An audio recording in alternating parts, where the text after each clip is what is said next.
Lagos watched him beg. The first person to recognize him was a waiter. Not because Tunde had become famous.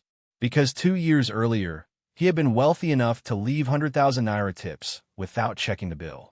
Now he stood outside the ballroom entrance of the Eco Convention Center in Lagos, sweating through a borrowed shirt. Before we start this story, please support us by subscribing to this channel. Thank you. The security guards had already stopped him twice. "Sir, invitation card? I just need 5 minutes. Sir, please step aside." Inside, over 400 business leaders were applauding. A woman's face appeared on the giant LED screen. The audience stood. Some even wiped away tears. The announcer smiled. And this year's Entrepreneur of the Year award goes to... A pause. Then, Kemi Adeyemi. The room exploded. Applause. Cheers. Standing ovation. Meanwhile, outside the hall, Tunde felt his stomach tighten. Because the woman receiving that award was his ex-wife. The same woman he once told would never survive without him. The same woman he abandoned. The same woman he laughed at. The same woman he said would come crawling back within 6 months. Now she owned one of the fastest-growing customer service companies in Lagos. And he needed her help. Desperately. Inside the ballroom, Kemi stepped onto the stage. Elegant black dress. Confident smile. No trace of the frightened woman she used to be. The audience saw success. Only Kemi knew the cost. The sleepless nights. The humiliation. The betrayal. The tears. And, standing beyond the doors of that ballroom, was the man who caused all of it. The man who once looked her in the eye and said, "Without me, you're nothing." What nobody in that room knew was that 2 years earlier, Kemi had believed him. And that is where this story begins. Before everything fell apart. 8 years earlier, Kemi was 26. She wasn't rich. She wasn't famous. But she was happy. She worked as a customer relations officer for a financial company on Victoria Island. Her salary wasn't spectacular, but paid her bills. And more importantly, it gave her independence. Then she met Tunde. The first thing people noticed about him was confidence. The second thing was ambition. He seemed like a man who knew exactly where he was going. And somehow, he made Kemi feel like she belonged in that future. They met during a corporate networking seminar. By the end of the event, he had asked for her number. By the end of the month, they were inseparable. By the end of the year, they were married. Everyone said they looked perfect together. And for a while, they were right. Tunde worked in logistics. Kemi continued her banking career. They rented a small apartment, saved money, planned for the future, dreamed together. When their daughter Dara was born, life felt complete. At least, that's what Kemi thought. Because while she was building a family, Tunde was slowly building control. At first, it looked like love. Then it became something else. Something much darker. When Dara turned 2, Tunde made a suggestion. "You don't need to work anymore." Kemi laughed. "What do you mean? I mean, I'll take care of everything." At first, she resisted. But Tunde was persuasive. He painted beautiful pictures. Family breakfasts. Less stress. More time with Dara. A stronger home. Eventually, Kemi agreed. It felt like a blessing. For the first year, everything seemed fine. Then the balance of power changed. Gradually. Almost invisibly. Whenever Kemi wanted to spend money, she had to ask. Whenever she suggested going back to work, Tunde discouraged it. Whenever she challenged him, arguments followed. The man who once admired her independence now seemed threatened by it. Yet she kept making excuses. He's stressed. He's tired. He's under pressure. Because admitting the truth would mean admitting her marriage was changing. And she wasn't ready for that. Not yet. Then came the sentence that changed everything. One ordinary Tuesday evening. One argument. One moment. And one sentence she would never forget. It started over something small. Most betrayals do. Kemi mentioned returning to work. Tunde laughed. Actually laughed. Not because he thought it was funny. Because he thought it was ridiculous. "You..." Kemi stared at him. "What does that mean?" He shook his head. "Kemi, be realistic." The room went quiet. Then he delivered the sentence. "You've been out of the workforce for years." A pause. "You can't survive without me." The words hit harder than shouting. Harder than insults. Because they revealed exactly what he believed. That she needed him. That she depended on him. That she couldn't function alone.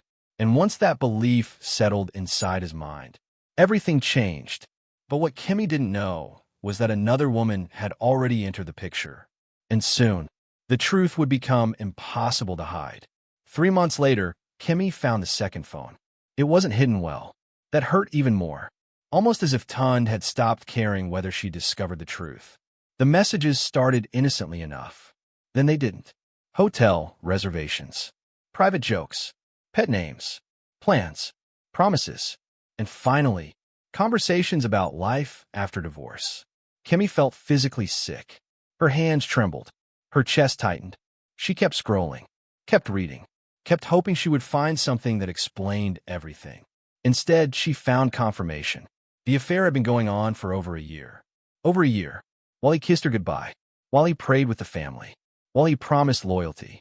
When Tunde came home that evening, she confronted him. He didn't deny it, didn't apologize, didn't panic. Instead, he smiled, and that terrified her more than the affair itself. "I want a divorce." The words came calmly, almost casually, like discussing the weather. Kemi stared at him.